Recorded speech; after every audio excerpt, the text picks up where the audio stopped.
So you're there in John chapter 19. And as you know, we're getting close to Easter. And yes, I said Easter. It's not a pagan holiday. And I will cover that on Easter. But we're not talking about that today. What I wanted to talk about today, and we read a chapter about Jesus' crucifixion. And so I wanted to talk about the timeline of Jesus' death, burial, and resurrection. Because there's one of the big reasons is, I get this day off too. It's like it's a national, I guess, day to get off. I don't know how PTO day, but Good Friday. Now, Good Friday is a hoax. Now, why I say it's a hoax is because Good Friday, what they say with Good Friday is that Jesus died on Friday. And when did Jesus raise from the dead? Now, everybody knows that. No, I don't think anybody disputes that he rose from the dead on Sunday morning, right? Now, but so if you think about Good Friday, well, how long was he supposed to be in the grave? How many days? 3 days, 3 nights, right? And so if he died on Friday, and let's say you gave him Friday as being a day, and you said, okay, that's the day, Friday. Well, Saturday's a day. And let's say you were to even give him Sunday and say, okay, well, that's a part of Sunday. That's day. Well, how many nights, though? Friday night, Saturday night. You only have 2 nights. And so I'm going to show you why they had that misconception, or why people think that, and where that probably came from, because it's just a misunderstanding. But I believe, and people have different thoughts on this. Some people believe that he died on a Wednesday evening, but I personally believe he died on a Thursday evening, and I'm going to give you my reason why.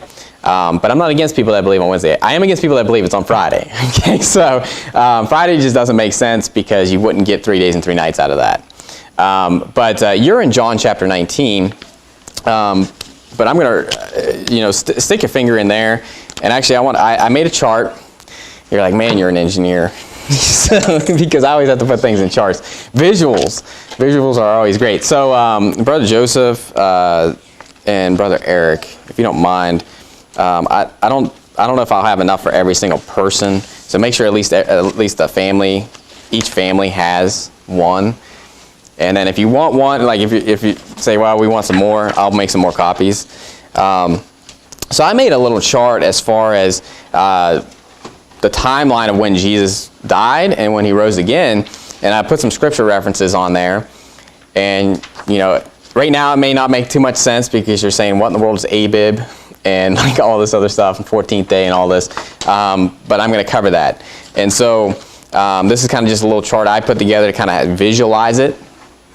But we're going to get into that. So, yeah, and if you have extras, I'll just put them up here. So where does this Good Friday hoax come from? Where do they come in and say, okay, well, he died on Friday? Well, keep a finger in John 19 and go to Mark chapter 15. Mark chapter 15 and verse 42. Because what it comes from is that the next day, when Jesus died, the next day was a Sabbath. So I want you to see that. When you're reading it in Mark, you may say, well, okay, this is the 7th day of the week. This would be Saturday. So that's where they get this, is that the next day was Sabbath. That's why they took him off the cross before the Sabbath day. And so in Mark 15 and verse 42, it says, and now when the even was come, because it was the preparation, that is the day before the Sabbath.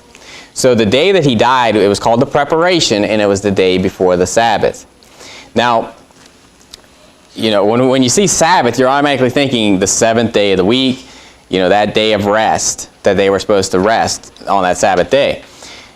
But what you have to understand is that there's other Sabbaths in the Bible besides that 7th day. And so when you read through the Bible, and I'll show you that, but there's other days that are Sabbath. Sabbath just means a day of rest. It's just a resting day. Now, there's a lot of days actually throughout the year that they would do certain feasts where they would rest on a certain day, and they weren't supposed to do any work in it. But it wasn't necessarily the 7th day of the week, because it just depended. Because it would be like the first day of the 7th month was supposed to be a Sabbath of rest. I'll show you that.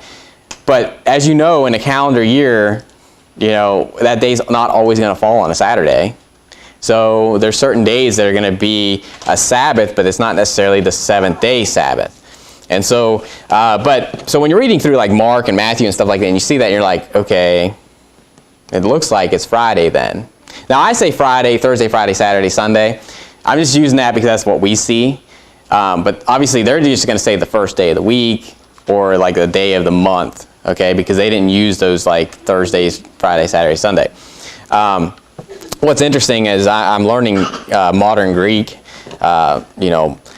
mainly to stop the gainsayers. But also, it'd be cool to give the gospel to a Greek-speaking person. But anyway, all that to say is that in Greek, if you look at the Friday, they use just numbers. So like, actually Sunday is called the Lord's Day, and then Monday is the second day, third day, fourth day. But then when you get to Friday, Friday's called the preparation, and Saturday is called the Sabbath.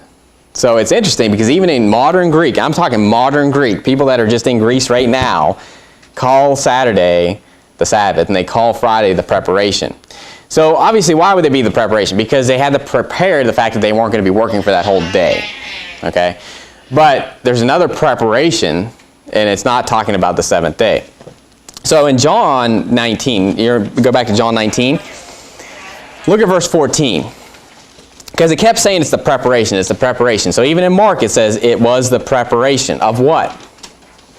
Well, it's a preparation of a Sabbath, but a certain Sabbath. Okay? So in John 19 verse 14 it says, and it was the preparation of the what? Passover. And about the 6th hour, and he saith unto the Jews, behold your king. So in John 19 it says that this is the preparation of the Passover. Okay? And then in verse 31, notice what it says. It says, in verse 31, it says, the Jews therefore, because it was the preparation, so that day that Jesus is being killed is called the preparation, and it called specifically the preparation of the Passover, that the body should not remain upon the cross on the Sabbath day. Notice in parentheses there, it says, for that Sabbath day was an high day. So you notice it's putting a distinction on that Sabbath day? That it's a high day. Now, we would look at it as far as a holiday. Now, what we see in Colossians talks about Sabbath days and the feasts, talking about those days and stuff like that, and how in the New Testament we don't keep the Sabbath and we don't keep these feasts of the Old Testament and stuff like that. And Colossians 2 is a great passage. If anybody's ever, I ran into people that were, I don't know if they were Seventh-day Adventist or Hebrew roots guys, but they were all about, you got to keep the Sabbath, you got to keep the Sabbath. Well, I took them to Colossians 2 and stopped them in their tracks on that, because in Colossians 2 in verse 16 it says, let no man therefore judge you in meat or in drink or in respect of an holiday or holy day, or of the new moon or of the Sabbath days, plural, notice that it's plural, Sabbath days, which are a shadow of things to come, but the body is of Christ. So the Sabbath days, not just the end of the week Sabbath, but also the Sabbath days dealing with the feasts of the Lord, and those were done away in Christ, meaning that they were a shadow of things to come, but Christ fulfilled those on the cross. So when you think of the fourth commandment, which is to remember the Sabbath to keep it holy, that was fulfilled in Christ. Now, the Sabbath day was not a moral law, and what people get confused on is they say, well, that means all the law is fulfilled. No, he didn't fulfill thou shalt not murder. Okay, that's still in place today.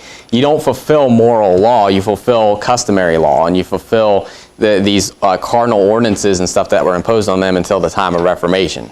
Okay, but go to Leviticus chapter 23, and you'll be like, good night, we're going to Leviticus? Yes. Now, actually, you'll learn a lot from Leviticus 23, because Leviticus 23 covers the feasts of the Lord. And there's actually a lot of information, because we're going to be talking about the Passover.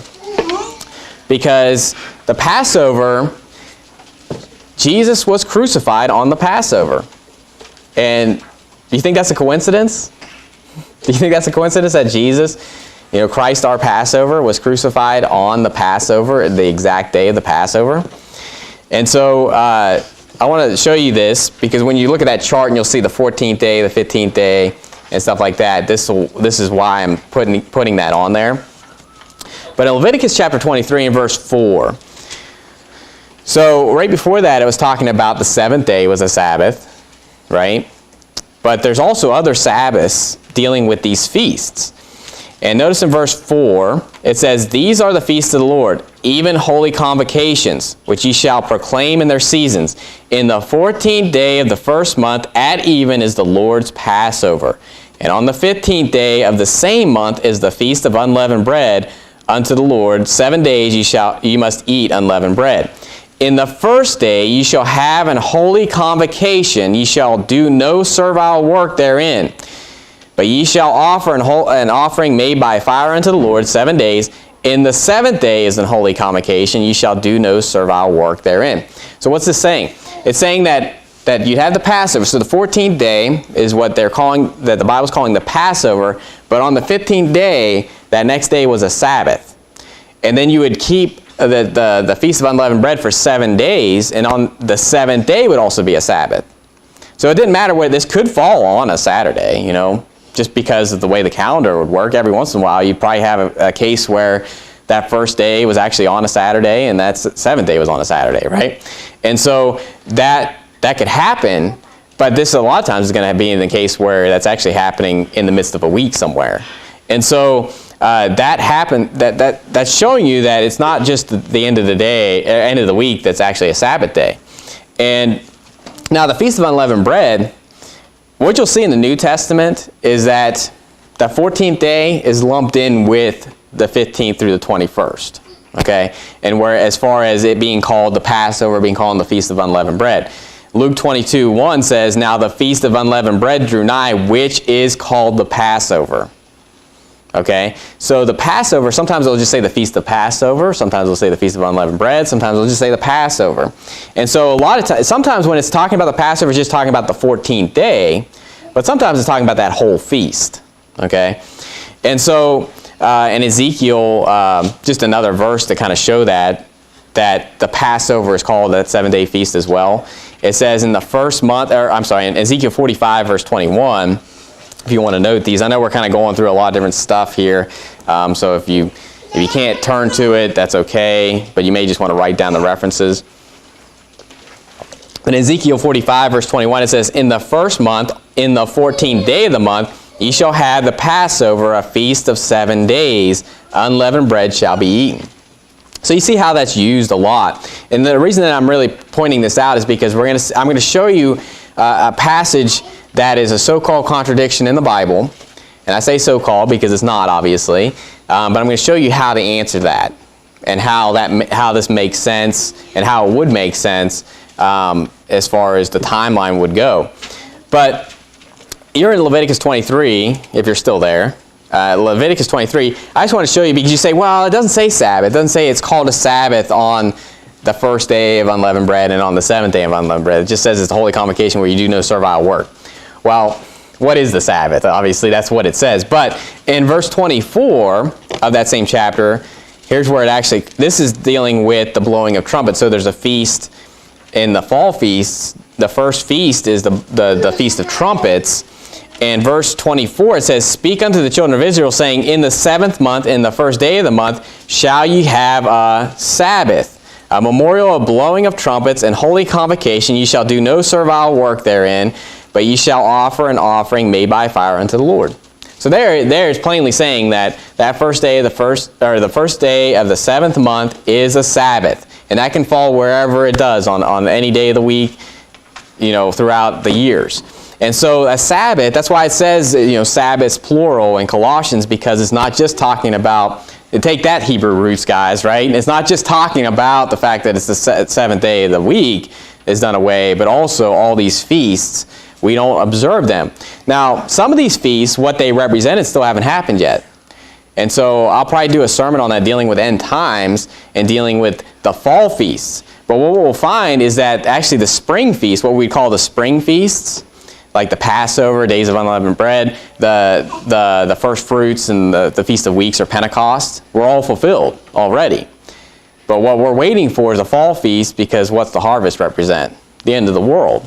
And so the Feast of Trumpets, the Day of Atonement, and the Feast of Tabernacles is something that is in the future, but it doesn't mean that we have to keep those feasts, okay, just because they haven't been done yet. Those were only imposed on them until the time of Reformation, but they do still represent that. So But we see that Jesus, when he was crucified, the next day was a Sabbath, because what was the next day? The first day of the Feast of Unleavened Bread. The first day, meaning the 15th day of the month, and so that day was a high day. That Sabbath was a high day because it wasn't the regular Sabbath.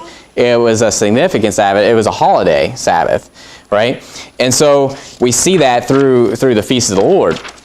Now, in 1 Corinthians chapter 5 is where Christ is called our Passover. And I won't be here next weekend, but I'll be here for Easter. And I'm going to be preaching a sermon on Easter and the resurrection and all that stuff. But I'm going to show you that Easter is a biblical term and that it's not a pagan holiday. And I have the Tyndale Bible to prove it to you. But in this passage, it actually calls Jesus the Easter Lamb. So we'll get to that when we get to Easter. I'll show you that. But here it calls Christ our Passover. Why would it call him our Passover? Because he's the literal Passover. What that Passover was representing from the very beginning, Christ did it, and he did it on the exact day that they were actually killing the Passover. He was being killed on the cross when the lamb was to be slain for that Passover feast. But in 1 Corinthians 5, verse 7, it says, "Purge out therefore the old leaven, that ye may be a new lump, as ye are unleavened, for even Christ our Passover is sacrificed for us. Therefore let us keep the feast, not with old leaven, neither with the leaven of malice and wickedness, but with the unleavened bread of sincerity and truth." So we're keeping the feast, but not like they did in the Old Testament. So, and obviously we had the Lord's Supper. We're going to be doing that tonight. And but that's obviously what, in the New Testament, that's how we're remembering Christ's death. We're remembering his sacrifice as our Passover. And so we don't sacrifice a literal lamb and drain the blood and eat the lamb and all that stuff. So, but go to Exodus chapter 12, because I want to show you the actual Passover, and we'll see how this lines up with when Jesus died.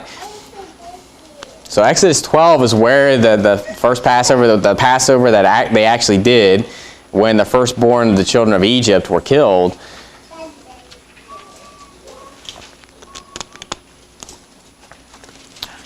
So Exodus chapter 12.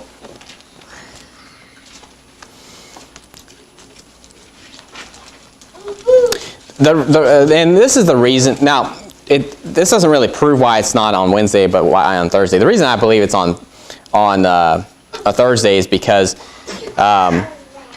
if Jesus died on Wednesday evening, let's say he died on Wednesday evening, and he was in the grave Wednesday night, Thursday night, Wednesday night, then you have Thursday. Thursday night, then you'd have Friday.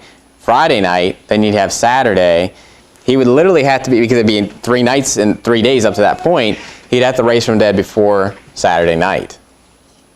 Because then after that, it'd be past 72 hours. Now you could say, okay, well, he was actually in there for a little past 72 hours, and 72 hours would be 3 days, right? But I think you're getting a little further past that as far as okay, he's been in there longer than 3 days and 3 nights at that point. And so that's my take on that. So that's why what I'm preaching here about the 14th day and the 15th day and all that stuff, this doesn't really affect that. As far as if you want to say it's on Wednesday and I say it's on Thursday, it doesn't really affect that. But what I want to really prove is that the day Jesus died was the 14th. Now, some believe that was actually the 13th, and the next day was the 14th, and then the 15th. And so they believe that the 14th was a Sabbath, the 15th was a Sabbath, and then the Saturday was a Sabbath, and then he rose from the dead. Okay? But I don't see anywhere where it says the 14th day is a Sabbath day. And actually what we'll find here is that the lamb was actually killed at the end of the 14th day at even. And then the next day, literally the next day is when they went out of Egypt, which was the 15th day. And so that's what I want to show you. That's why, and this is why it's important, because of the so-called contradiction in the Bible. Because I believe Jesus died at the end of the 14th day, and I'll show you why that's important to understand, the so-called contradiction, okay? So in Exodus chapter 12, verse 3, it says, Speak ye unto all the congregation of Israel, saying, in the 10th day of this month they shall take to them every man a lamb, according to the house of their fathers, a lamb for an house. And if the household be too little for the lamb, let him and his neighbor next unto his house take it according to the number of the souls. Every man according to his eating shall make your count for the lamb. Your lamb shall be without blemish, a male of the first year. Ye shall take it out from the sheep or from the goats, and ye shall keep it up until the 14th day of the same month, and the whole assembly of the congregation of Israel shall kill it in the evening. Evening of what? The 14th day. And verse 29, notice what it says. So they kill this thing at the evening of the 14th day. And remember, they were eating the Passover throughout the night, and their feet shod and all this stuff. Well, on verse 29 there, it says, and it came to pass that at midnight the Lord smote all the firstborn in the land of Egypt, from the firstborn of Pharaoh that sat on his throne, unto the firstborn of the captive that was in the dungeon, and all the firstborn of cattle. And Pharaoh rose up in the night, and he and all his servants and all the Egyptians, and there was a great cry in Egypt, for there was not a house where there was not one dead. And he called for Moses and Aaron by night, and said, rise up and get you forth from among my people, both ye and the children of Israel, and go serve the Lord as ye have said. So notice what's going on here. You have the 14th day, and the lamb is being slain in the evening, and they're eating the Passover, and at midnight, this is when this happens. At midnight is when all the firstborn are being killed, and then in the middle of the night there is where Pharaoh calls for Moses and Aaron and says, you need to get out of here. And if you say, well, okay, but maybe they stayed for another day and then they left. We'll go to Numbers chapter 33. Numbers 33, we'll kind of put that to bed. Numbers 33 and verse 3 gives us a little more information about when they left. So, Numbers 33 and verse 3. Numbers 33 and verse 3.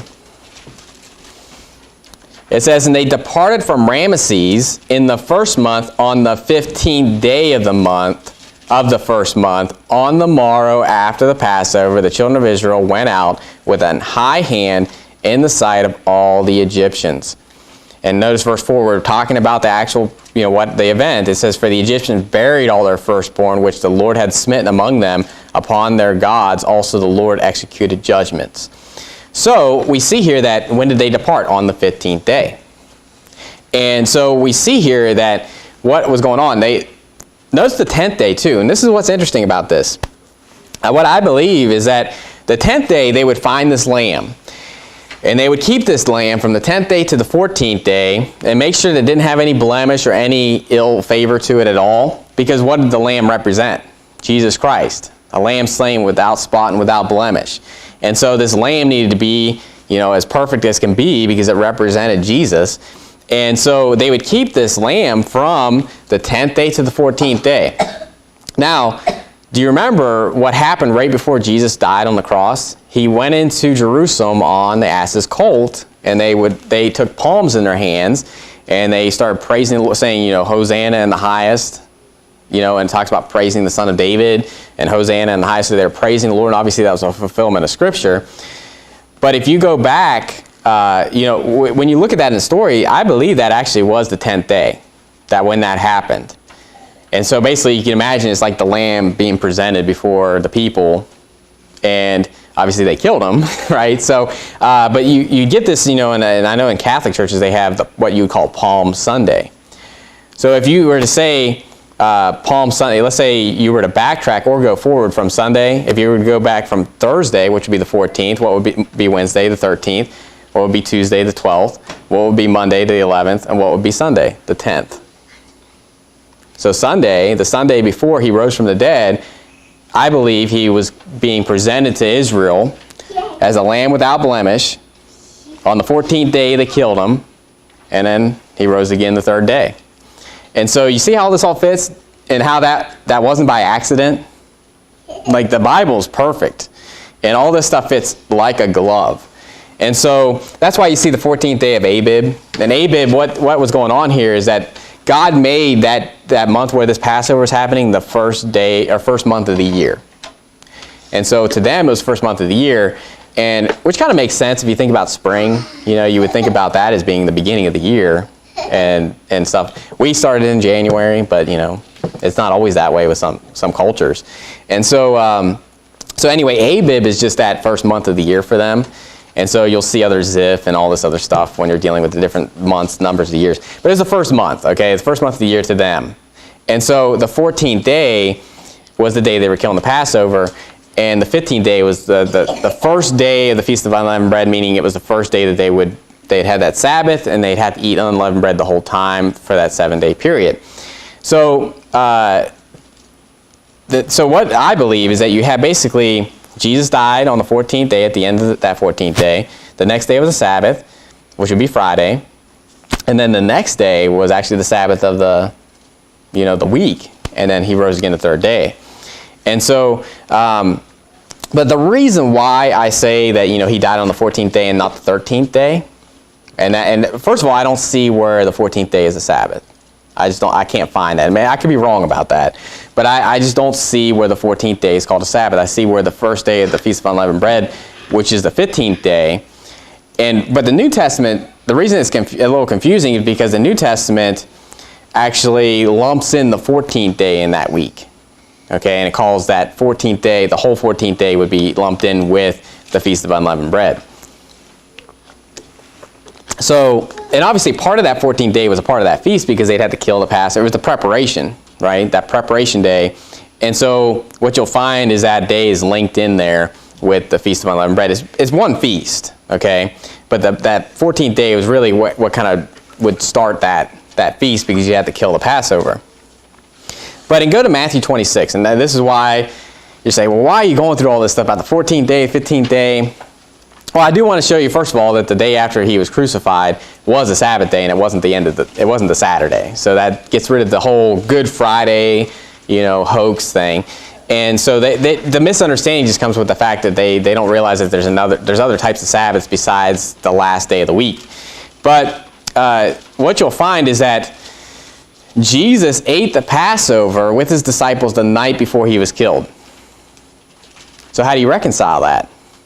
Was the Passover supposed to be killed when Jesus ate the Lord's Supper or when he died on the cross? And so what you'll find is that's where people come in and say, well, which was it, When was the Passover? Was it when Jesus ate the Last Supper or when it was when he died on the cross?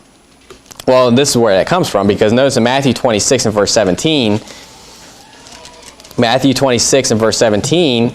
it says, now the first day of the Feast of Unleavened Bread, the disciples came to Jesus, saying unto him, where wilt thou that we prepare for thee to eat the Passover?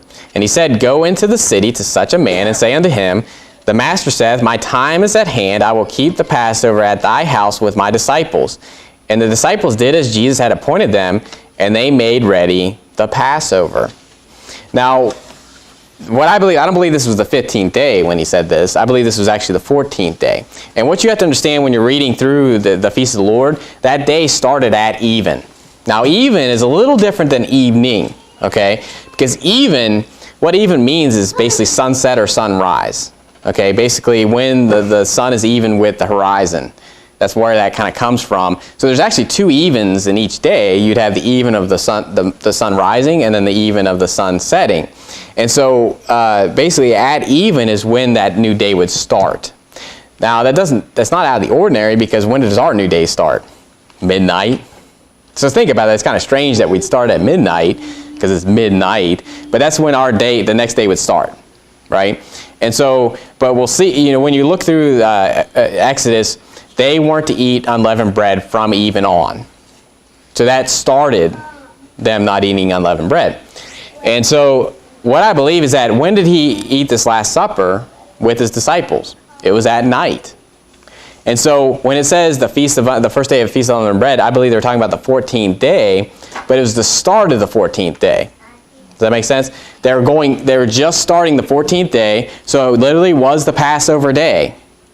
and he was keeping the Passover with his disciples before he went to the cross to be killed as the lamb. So it was on the 14th day. Now, if this was the 13th day, I don't see how you'd say this is the first day of unleavened bread. Does that make sense? Because the 14th day, I can see how you could lump that in, because that's a part of the feast. You can see how they would lump that in with the days of unleavened bread, because they weren't supposed to have any leaven in the house in this day. So you can see how they would consider that the first day, and that would be the first day of unleavened bread, even though that's not the 15th where there's a Sabbath day, right? And we know this wasn't a Sabbath either when they were there, trying to kill Jesus. So that's why it's important to me, is that according to this, it makes sense that the 14th day was actually starting when Jesus was eating the Last Supper with his disciples. They was in it, and so the whole rest of the time, you remember he was betrayed by Judas in the Garden of Gethsemane during the night, and then Peter denied him 3 times at the cock crowing. So when it was dawn, he denied him.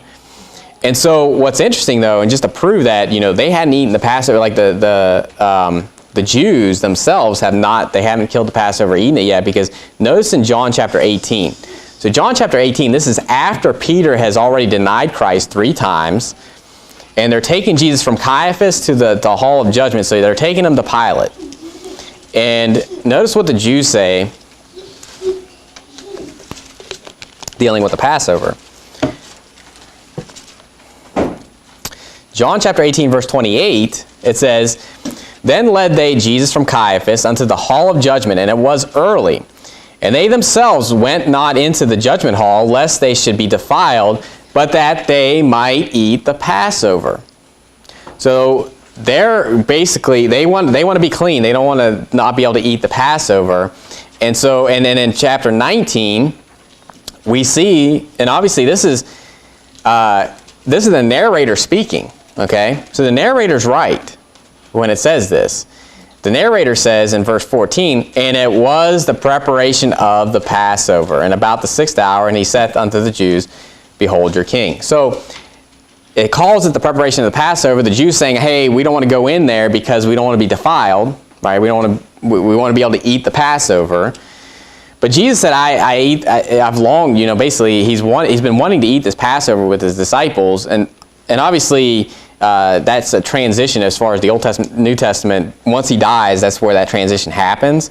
But he's talking about his death, so that how they would keep the Passover is changing a little bit, because we're not going to be keeping it that way. And so he technically did eat the Passover at even on the 14th day, if you think about it, because it's right at the start of the 14th day at even. But they would kill the Passover at the end of at the evening on the 14th day. So I believe that's how you reconcile that. It's not a contradiction, because it literally was the Passover when he was eating the Passover with them, but they didn't literally kill the lamb until later. They didn't kill him until the end of the 14th day, and that's how you reconcile that. If it was the 13th day, I don't see how you would say that was the first day of unleavened bread. And again, it never says 14th or 13th day in the New Testament. It never gives you that information. So I'm just giving you that information as far as understanding how the Passover was kept in the Old Testament. So, but that's how I reconcile that. So we see that Jesus ate the Passover, and he died at the evening, in the evening. Okay, so in Matthew 27, go to Matthew 27, and a lot of this stuff you already know, but he died in the evening, and the reason, there's a big deal about getting him off the cross before the Sabbath day. And so I believe he died before sunset. Okay, because that was the whole point, is that they didn't want to go into the Sabbath day with them on the cross. That's why they broke the legs of the 2 that were beside him, and they pierced him with the spear instead of breaking his legs, because obviously, the scripture had to be fulfilled that they wouldn't break any of his bones. But that it's a big deal that they got him off the cross before it was night. Okay, so I believe it was in the evening, but we would say evening before it's actually dark, right? And you say it's the evening, but it's the sun's starting to set and all that stuff, so it's not even yet. So they killed him in the evening, and that's what it says in Exodus 12. Remember, it says you killed the Passover in the evening. And so it's exactly what they did in Exodus with the lamb, they did with Jesus. And so in Matthew 27, verse 45, notice what it says. It says, now from the 6th hour there was darkness over all the land unto the 9th hour. And about the 9th hour Jesus cried with a loud voice, saying, Eli, Eli, lama sabachthani.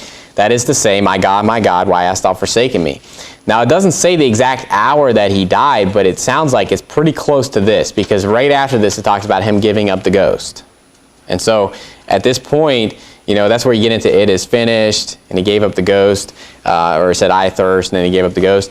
And so there's, I believe it was around the 9th hour.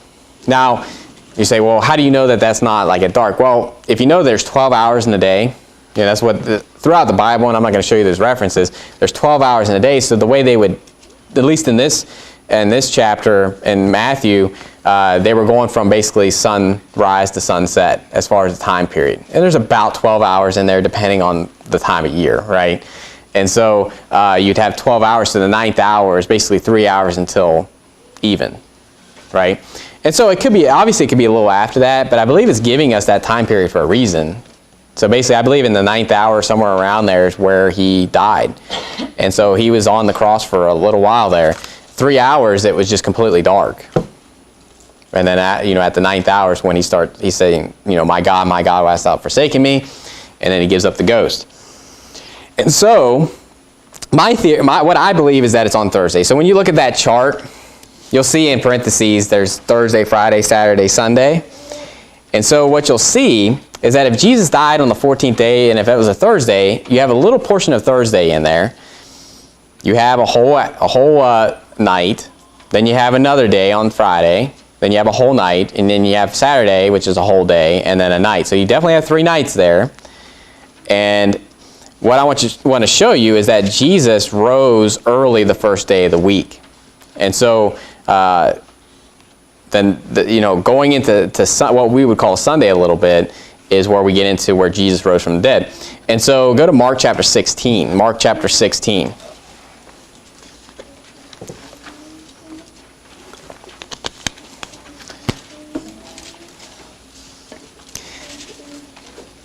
And you may say, well, I never really even thought about it that deep. That's fine, And obviously we take it by faith that it's 3 days, 3 nights. But even the disciples, if you look at the end of Matthew, they were sending a watch there saying, he said on the 3rd day he was going to rise again. And so they knew it was 3 days later. They knew they were setting a watch for the 3rd day. So there's no disputation. I don't ever see a disputation like, oh, it wasn't really in there for 3 days and they're trying to dispute that or something like that.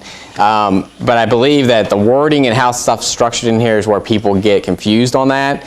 And so I'm just showing you that it really was 3 days and 3 nights. I don't believe it necessarily had to be 72 hours, exactly to the T.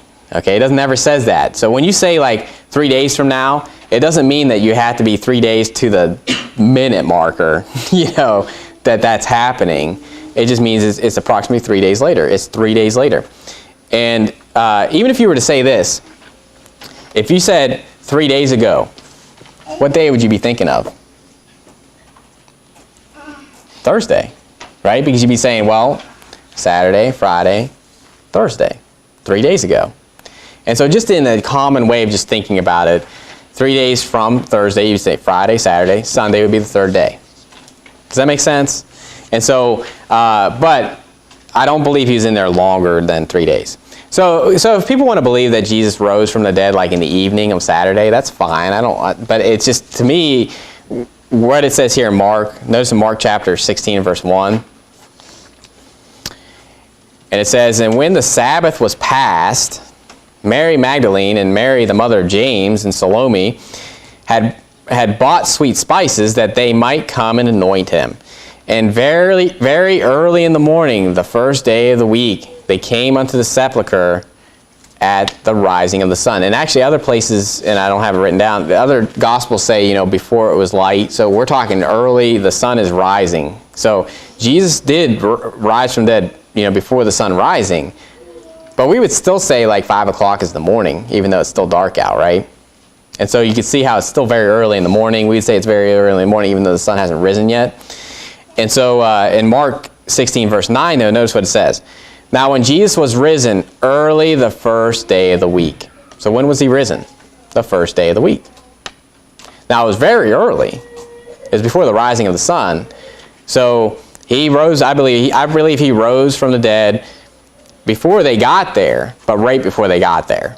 And so he appeared first to Mary Magdalene, out of whom he had cast 7 devils. If you remember, when she went to the sepulcher, he thought that Jesus was the gardener, or and so until he revealed himself to her. And so, but in Luke 24, notice what it says. Luke 24. Luke 24 and verse 21. I'm just showing you why I believe it's Thursday. If people believe it's Wednesday, I'm fine with that. I'm not against them. But even with the 14th, 15th day, subject, it can still be Wednesday. Like, that doesn't change anything as far as it can still be Wednesday then. But then you just have like a Friday that's not a Sabbath. That's fine. But I think it just makes more sense that it was actually Thursday because he died before it was even, and he also, so you could think Thursday, Friday, Saturday is 3 days, and then you have Friday night, Saturday, or Thursday night, Friday night, Saturday night, and then he rose early the first day of the week. So in Luke chapter 24 and verse 21, it says, "But we trusted that it had been he which should have redeemed Israel, and beside all this, today is the 3rd day since these things were done." Now, if you know the story, this is actually in the evening that he says this. Now, obviously, I don't believe that Jesus rose in the evening on the first day of the week, but he's basically saying today, even once they were getting to the evening, today is the 3rd day. This is the road to Emmaus. Remember, he was walking with Jesus, and they were talking about Jesus, even though that was Jesus. And he says today is the 3rd day since these things were accomplished, or these things were done. And so, to me, that makes sense, because if you're thinking Thursday, today would be the 3rd day since those things have been done. And so that's why I believe Jesus died on the 9th hour. And so you have part of Thursday, and you would technically have part of Sunday in there too. And so, but that just makes sense just in the way I would think about it. And so, but that also answers, with the 14th day, that's the bigger thing with the whole contradiction, is that the 14th day started when Jesus was in the 14th day when he ate the Lord's Supper. When he ate the Last Supper with his disciples, it was the 14th day. It was at the beginning of the 14th day, but it was the Passover. That whole 14th day is called the Passover. And so there's nothing wrong with saying that he ate with his disciples on the Passover, because it was. And obviously, why do you think he did that in the morning instead of the evening? Because he was going to be on the cross, right? So he did that at the beginning of the day because he was going to the cross. And he was actually going to be that literal lamb that was going to be slain for all the people. And so, just make sure I'm not missing anything. The Sabbath days, that answers the Sabbath day question as far as why the next day was a Sabbath. So when you look at that chart, what you'll see is it explains what's going on. So the Thursday, you had the preparation of the Passover, the 14th day. I don't believe that was ever called a Sabbath day, so it wasn't, that's why that's why the Jews said, hey, we don't want to go into the judgment hall, we don't want to be defiled because we want to eat the Passover, because it hadn't been killed yet. And Jesus died when they were killing the Passover. Talk about, ridiculous not seeing the fact that you're killing the lamb, right? You're killing your Messiah, you're killing your Christ. And you did it on the exact day you were killing your lamb for the Passover. And so, remember, the 10th day would have been Sunday, so when they did the palms and all that stuff. So all this stuff matches up perfectly with the timeline of the Passover and those feasts.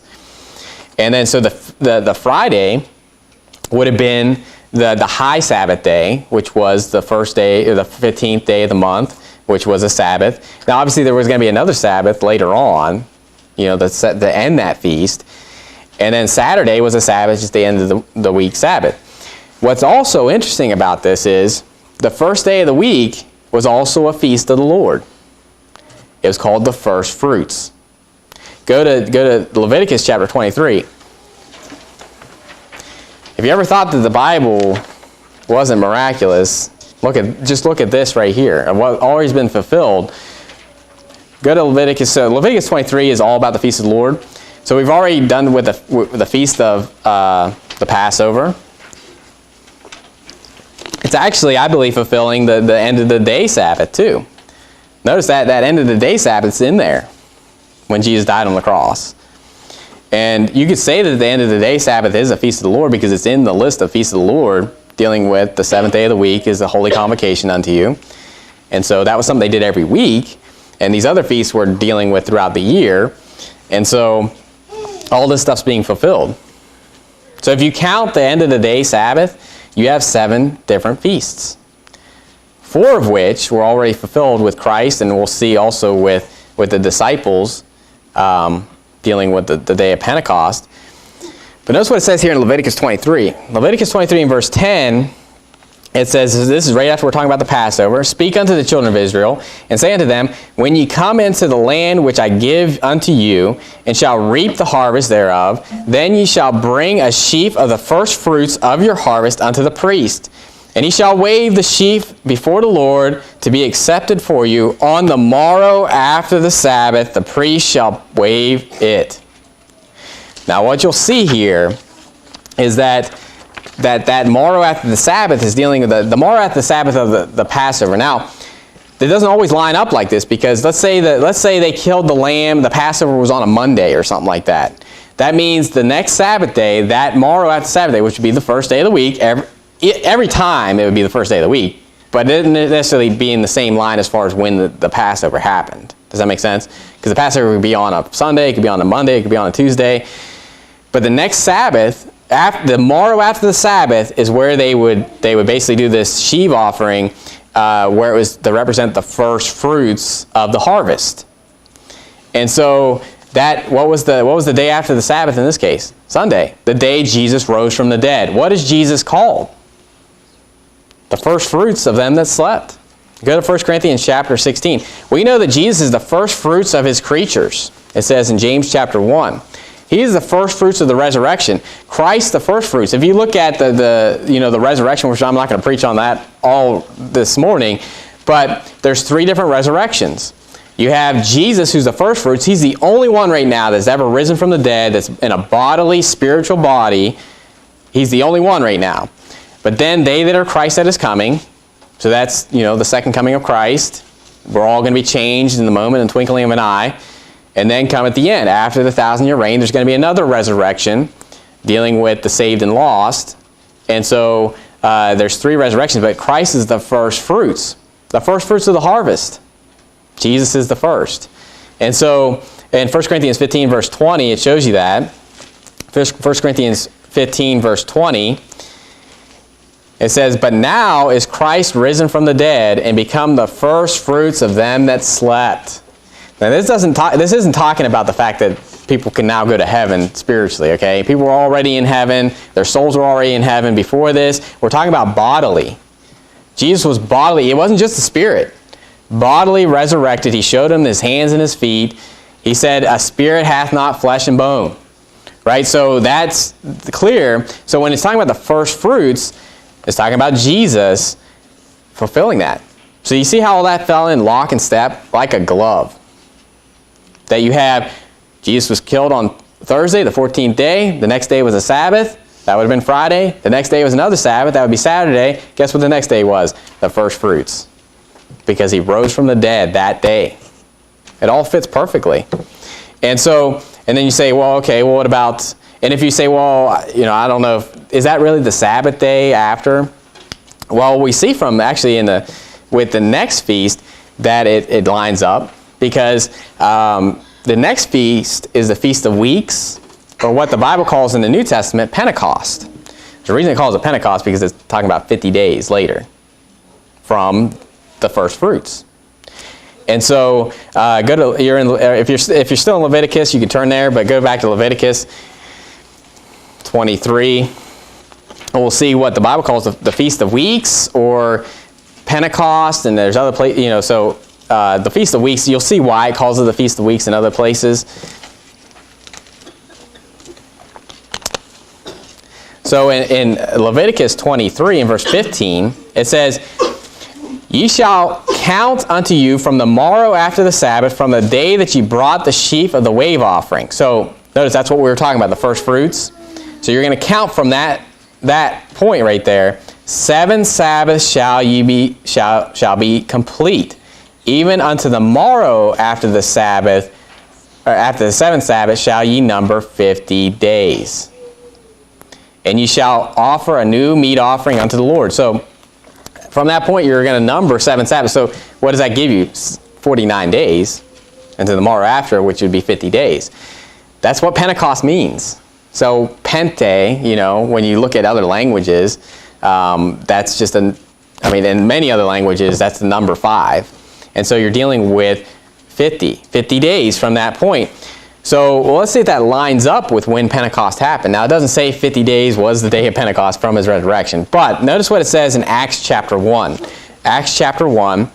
Now, this is before the day of Pentecost. So all these feasts that we were covering here have all already been fulfilled. What they represent have been fulfilled. And I want to show you that because this next feast, the Feast of Weeks, was fulfilled at the day of Pentecost.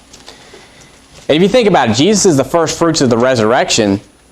This feast was basically when you're starting to gather in the fruits and all that stuff. What happened on that day? A lot of soul winning happened that day, and a lot of people got saved. The harvest was being reaped, so to speak. And so, and obviously, when you're dealing with planting stuff and gardening and all that stuff, you're reaping throughout the summer and all that stuff, and then you have the end of the year harvest. And so the harvest, we haven't got to that. So when you get to the Feast of Trumpets, the Feast of the Day of Atonement, and the Feast of Tabernacles, that pictures something in the end times, but that hasn't been fulfilled yet. And so, but this has happened. And so you're in Acts chapter 1, verse 3. Notice what it says. To whom also he showed himself alive after his passion by many infallible proofs, being seen of them 40 days. And speaking of the things pertaining to the kingdom of God, and being assembled together with them, commanded them that they should not depart from Jerusalem, but wait for the promise of the Father, which saith he, ye have heard of me. For John truly baptized with water, but ye shall be baptized with the Holy Ghost not many days hence. So he's saying, I've been with you 40 days. And he's been with them 40 days. And this chapter is where they see him, ascend up into heaven. And he's saying, wait in Jerusalem, right? And obviously what's going to happen in about 10 days later, the day of Pentecost. And so you see how this lines up perfectly? From when he rose from the dead and he saw them, they saw him 40 days. So what that shows me is that there's about 10 days from when he rose, ascended up into heaven, until the day of Pentecost. And so this all fits perfectly. So all those feasts were fulfilled perfectly. But what is I believe there's a significance of why Jesus, when he was in the grave, he was in the grave and his soul was in hell during Sabbath days. And, that was a fulfillment of them. So we already read that in Colossians chapter 2 on how, which are a shadow of things to come, but the body is of Christ. So I believe he fulfilled that when he died on the cross, nailing it to his cross, the ordinances that were against us and all this stuff. But go to Hebrews chapter 4, because I want to talk about this for a second. Because obviously, if you run into someone that says, hey, you need to keep the Sabbath, I take them to Colossians chapter 2, case closed, right? Colossians chapter 2 is going to just annihilate that argument. But if you had more time and they really want to talk about it, you can talk about the fact of what did the Sabbath even represent? What was the purpose of the Sabbath? Why was it so strict on the fact of you weren't to do any work, and if you did, you were to be put to death? Because people are looking at me like, oh, the Sabbath day, why is that so strict? Well, what did it represent? So in Hebrews chapter 4, notice how it starts off here. We're talking about the gospel, talking about people getting saved. It says in Hebrews chapter 4 and verse 1, let us therefore fear, lest the promise being left us of entering into his rest, any of you should seem to come short of it. For unto us was the gospel preached, as well as unto them, but the word preached did not profit them, not being mixed with faith in them that heard it. For we which have believed do enter into rest, as he said, as I have sworn in my wrath, if they shall enter into my rest, although the works were finished from the foundation of the world. Now, what does it say about Jesus? It says in Revelation 13:8, it says he's the lamb slain from the foundation of the world. So the works were done from the foundation of the world. That's why when he rested the seventh day, he was saying, it's done. I've finished all my works, because he's eternal. Jesus is as if he had already died on the cross for our sins and paid it with his own blood from the foundation of the world. That's what the Bible teaches. Now, obviously, it says he's before ordained before the foundation of the world, but it says that he was manifest in these last times for you, right? So we know that in the time frame, as far as being in time with us, he came later on to fulfill that. But to God, he's speaking of those things which be not as though they were. And so we know that that's why he's saying this. Although the works were finished from the foundation of the world, because he's the lamb slain from the foundation of the world. And so it goes on here. So it's talking about actually different Sabbath days, because with God resting on the seventh day, that's the seventh day Sabbath. That's why they would have the seventh day Sabbath, because it represented of God working 6 days, creating the whole world and the universe, and then resting the seventh day. But also there's another rest that, talking about coming into the promised land, was like a picture of that rest. It says, in verse 4, it says, "For he spake in a certain place of the seventh day on this wise, and God did rest the seventh day from all his works. And in this place again, if they shall enter into my rest." So if you know chapter 3 is talking about them entering into the promised land when they came out of Egypt. But so that's the second place that it's dealing with this rest. But then it says in verse 6, "Seeing therefore it remaineth that some must enter therein, and they to whom it was first preached entered not in because of unbelief. Again he limiteth a certain day, saying in David, today, after so long a time, as it is said, today, if you will hear his voice, harden not your hearts. For if Jesus had given them rest, then would he not afterward have spoken of another day? There remaineth therefore a rest to the people of God. For he that is entered into his rest, he also hath ceased from his own works, as God did from his." Now, what you see here is Jesus actually in this is talking about Joshua, because if you go from the Old Testament to New Testament, that's Joshua goes into Jesus. So you'll see actually 2 places in the Bible where Jesus is talking about Joshua, the son of Nun. But we see here that it's talking about, if Joshua would have given them rest, meaning that wasn't the true rest. That was a picture of it, just like the picture of the seventh day was that. But we're talking about the true rest, which is heaven. Now, the true rest that we get is when we cease from all our works. Now, what the Sabbath represents is the fact that when Jesus was in the grave for 3 days and 3 nights, and his soul was in hell for 3 days and 3 nights, everybody outside was doing no work at all. No servile work. It was a holy convocation. No work at all, but Jesus was doing it all. Jesus paid it all to him I owe, right? It's all him, that he's doing all the work. And so I believe the Sabbath represented salvation, that it was to be no work at all. Not one. No, not one, right? Well, now go to Numbers chapter 15, and this story will give you a little more understanding of why someone was put to death for not keeping the Sabbath day. And when you read it to begin with, you'll be like, good night. That seems a little harsh.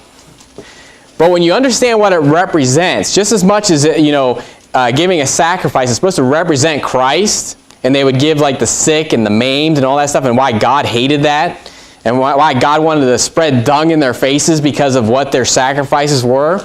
And you may read, man, that's rough. That is really rough. Why? Because it was supposed to picture his son.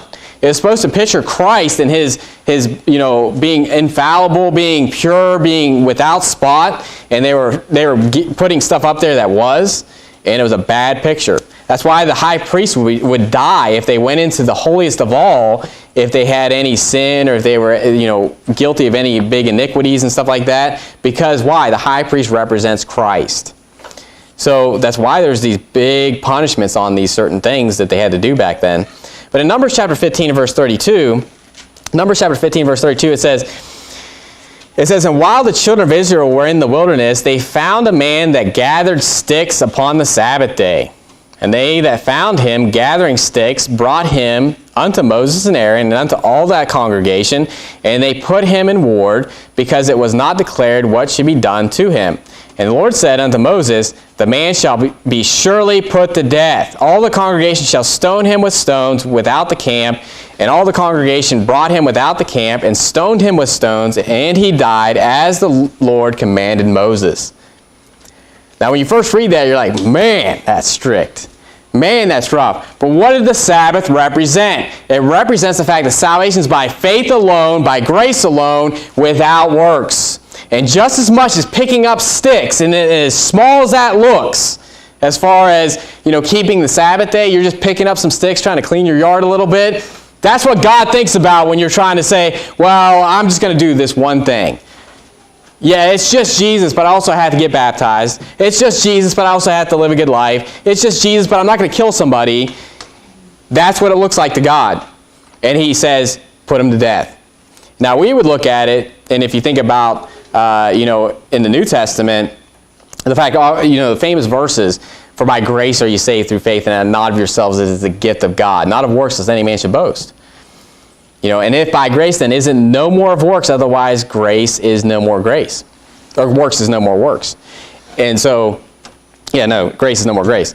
And that verse right there is like back and forth. But in Galatians it says, I do not frustrate the grace of God, for if righteousness come by the law, then Christ is dead in vain. Galatians chapter 4 says, behold, I, Paul, say unto you, that if you be circumcised, Christ shall profit you nothing. For I testify again to every man that is circumcised, that he is a debtor to do the whole law. Christ is become of no effect unto you, whosoever you are justified by law, ye are fallen from grace. And it says that, for we through the Spirit of God, we through the Spirit wait for the hope of righteousness by faith. Christ shall profit you nothing. Christ has become of no effect unto you. If you're justified by the law in one little matter, even if it's just picking up sticks. Even if you said picking up sticks was a part of me getting to heaven, and as small as that is, Christ shall profit you nothing. And so that's why it was such a big deal. That's why keeping the Sabbath was such a big deal, and because of what it represented. But Christ fulfilled that on the cross. Now, they were put to death physically in the Old Testament, but if you don't get saved by grace alone, you're going to be put to death spiritually.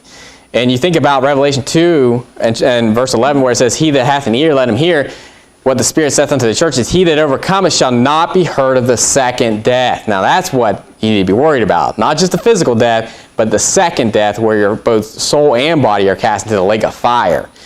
And it says, for whatsoever is born of God overcometh the world, and this is the victory that overcometh the world, even our faith. Who is he that overcometh the world? But he that believeth that Jesus is the Son of God. So when it's talking about whosoever overcometh shall not be hurt of the second death, it's talking about those that believe on Jesus Christ. Those that have put their faith in Christ.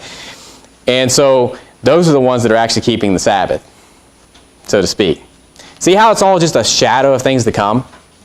How it's just a representation of what was to come? So even the Sabbath day, it had a picture, it had a point. And even today, if you had one day that you wanted to rest, there's nothing wrong with that. And I think there's definitely a lot of validity to it, just as much as there's a lot of other cardinal ordinances of things to keep clean and do other things that you don't have to do. It's like the washing of hands. They were going against Jesus for not washing his hands when he ate. And Jesus, was saying that's not a commandment. But is it smart to wash your hands before you eat? Probably, If I just got done working on my car and I had oil all over my hands, I'm probably going to wash my hands before I, take a bite into that sandwich. And so all I'm saying with that is that obviously the Sabbath day, if you wanted to have a Sabbath day, I'm all for you, whatever you want to do. But it's not something that we're keeping today. Jesus fulfilled it. Even when he was in the grave and when his soul was in hell, he was fulfilling it. That is completely fulfilled. And so that's the timeline of the death, burial, and resurrection of Christ. So I know this is more kind of like a Bible study than anything, but if anybody ever brings that up to you, and you have all these people that are all constantly trying to go against the Bible, constantly trying to discount the Bible, and they'll say, well, when was the Passover? Was it when Jesus, was it the day before he was killed, or was it on the day that he was killed? And so they're going to try to throw this type of stuff at you and different things. Well, did the cock crow once or did he crow twice? And they try to throw all these little things at you. And here's the thing. You may not understand it, but there is an answer to it. There is an answer to it. The cock crow twice, I'll just give you that one real quick because a lot of people have that one that they think about. In Mark is where it says the cock crowed twice. What you have to understand is that that roosters crow all the time, okay? But when it says in Mark chapter 13, it talks about Jesus Christ coming. It says whether it be in the morning or at the cock crowing or in the evening or at midnight. The cock crowing, I believe, represented the sun rising. So it'd be like it's saying at dawn, right? So in the other passages where it says before the cock shall not crow until thou shalt deny me thrice, what he's saying is that it's not going to be dawn until you deny me. Mark, he's giving you more information that the cock crew once before dawn, and then he crew at dawn. Okay, simple, right? It's simple. It's to understand. But the people that hate God, they're looking for that stuff. They're always trying to find something, and it fits like a glove. And so you may say, well, Leviticus is rough to read. Hey, there's a lot of good information in Leviticus. Leviticus 23 is a very interesting chapter. Leviticus 25 with the year of Jubilee. I'll probably get into the fall feast eventually when you're dealing with the year of Jubilee and the Day of Atonement and all that stuff and how that lines up perfectly with end times prophecy. There's no way that a man just wrote this book. Okay, there's no way that all this stuff fits together just like that, and it's just a coincidence that it all fits together like that. But praise be to God for what he did, what Jesus did on the cross. I'm just giving you information as far as the timeline, but think about what he did. And obviously we're going to be doing the Lord's Supper tonight, so we'll be thinking about that and remembering his death tonight. But just an amazing book, how it was all fulfilled. God is perfect, God is true. And let's end with a word of prayer. Dear Heavenly Father, Lord, we thank you for this morning and pray that you'd be with us throughout the rest of the day. I pray that you'd be with the soul-winning efforts, but also be with us as we travel, and especially for those that have traveled a long ways, Lord, I pray that you give them safe travels, and Lord, just pray that you'd bless the fellowship that we have together. And we love you and pray also in Jesus Christ's name. Amen.